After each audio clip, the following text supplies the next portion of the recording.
Assalamualaikum warahmatullahi wabarakatuh. Berjumpa kembali dengan catatan Syafiq Hasim. Tekanan komunitas internasional semakin menguat pada Israel untuk menghentikan okupasi dan ketidakadilan mereka pada rakyat Palestina. Ini perkembangan yang positif untuk perbaikan rakyat Palestina. Kampus-kampus terkemuka di Amerika sudah melakukan gerakan protes di mana-mana. Bahkan beberapa petinggi kampus ada yang berhenti dan diberhentikan karena keberpihakan mereka pada ketidakadilan Israel pada Palestina.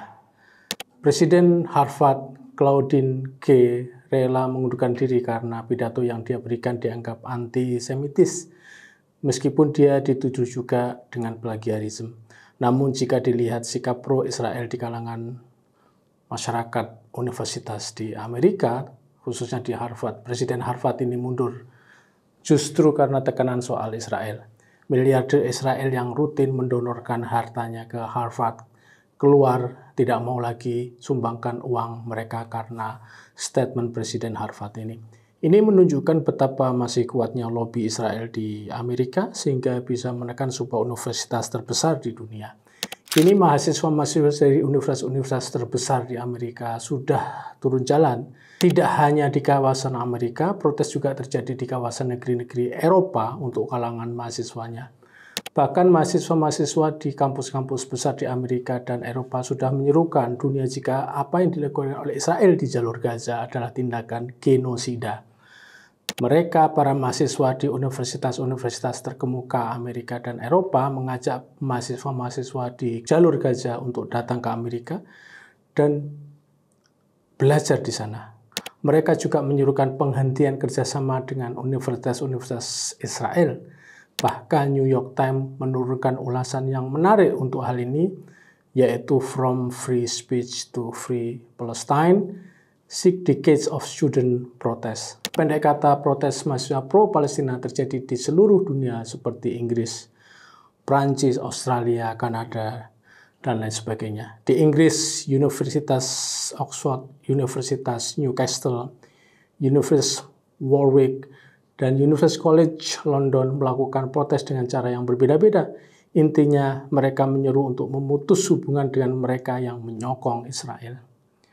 Negara Barat saja banyak yang melihat bahwa perlakuan Israel pada Palestina sudah melampaui batas, dan mereka bergerak untuk memprotesnya. Lalu, mengapa negara-negara di Timur Tengah di sekitar kawasan Israel dan Palestina mereka tidak memberikan reaksi yang seharusnya? Justru yang nampaknya terus menonjol di antara negara-negara yang tergabung dalam OIC, malah seruan dari Indonesia. Menteri Luar Negeri Retno Marsudi menggemakan perlawanan terus-menerus atas Israel untuk pembebasan Palestina. Retno seolah mewakili kepentingan Indonesia menyatakan jika tidak akan terjadi relasi diplomatik jika tidak ada perdamaian dan kemerdekaan bagi Palestina. Retno mendorong agar semua anggota OIC mencapai konsensus ini. Kita harus mendorong ceasefire, gencatan senjata, dan memperjuangkan terwujudnya solusi dua negara. 57 negara-negara anggota OIC atau Organisasi Kerjasama Islam mengeluarkan statement pada Minggu 5 Mei 2024 di Gambia. Mereka semua menyerukan gencatan senjata tanpa syarat dan bersifat permanen. OIC juga sepakat dengan Afrika Selatan yang menuduh Israel di International Criminal Court bahwa Israel telah melakukan genosida atas Palestina. Jika seluruh dunia, mungkin di luar Amerika dan beberapa negara Eropa seperti Jerman, Inggris, dan Prancis yang membela Israel sebagai harga mati mereka, menekan terus Israel secara konsisten, bisa jadi itu akan membuahkan hasil. Sementara ini pihak-pihak yang menekan Israel selalu diidentikan dengan masyarakat Muslim saja, dan itu sangat terbatas. Bayangkan konflik sudah berpuluh-puluh tahun terjadi, namun negeri-negeri di sekitar Israel dan Palestina masih membela Israel dalam beberapa peristiwa. Selama ini yang diidentikan dengan musuh Israel di Timur Tengah adalah Syria, Bashar Assad, lalu Hamas, Qatar, Lebanon, sebagian dan Iran, serta sebagian Irak. Hamas, Hizbullah, Houthi adalah 3 kelompok Arab. Meskipun aliran agama mereka berbeda-beda, adalah musuh utama Israel. Namun mereka ini oleh negara-negara sekutu Israel dianggap sebagai organisasi teroris. Di tengah dukungan protes mahasiswa-mahasiswa di Barat, kini muncul perkembangan baru di mana kalangan pro-Palestina minta ICC agar Netanyahu ditetapkan sebagai buron dunia.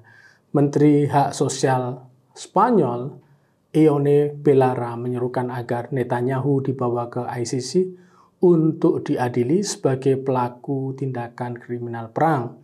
Dia menyerukan ke koalisi pemerintah Spanyol untuk membuka pengadilan kejahatan perang di ICC atas Perdana Menteri Netanyahu.